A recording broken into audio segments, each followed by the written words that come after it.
Hello, good morning. May buntag sa tanan no, sa nagsubaybay sa atong Facebook page, atong YouTube channel. So, karon na yung buntaga guys no, mag-update ta sa atong kalbasa. Ay kay gahapon nakaharvest ta og kalbasa no.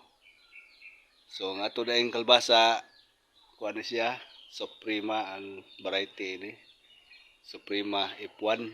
So, sukad sa atong pag-pollination, unya giwala lagkas nya hinay pag yun. So kaloy sa Dios do na pay nakasurvive. So nakaipo taghapon no, naaro po ni sa mga siguro mga 2,000 kilos, pero di po ta malugi sa atong kapital na mura medyo nabawi po og do na po tay gamay ginansya no. So amo ni karon atong kalbasa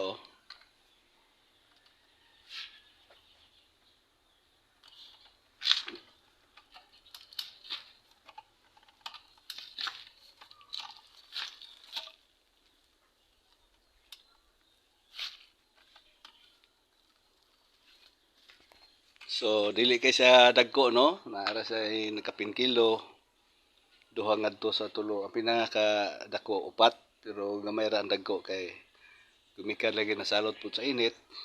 Mo na po nagingon nga pasalamat gyapon ta kay nabawi na to ang kapital ug nag-harvest ta gamay no. So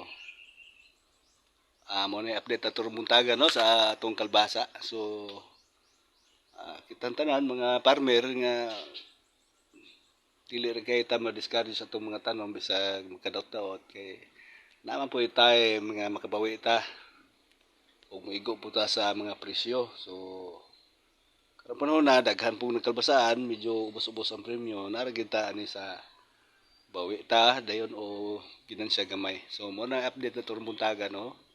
So daghang salamat sa mga nagsubaybay sa atong Facebook page no.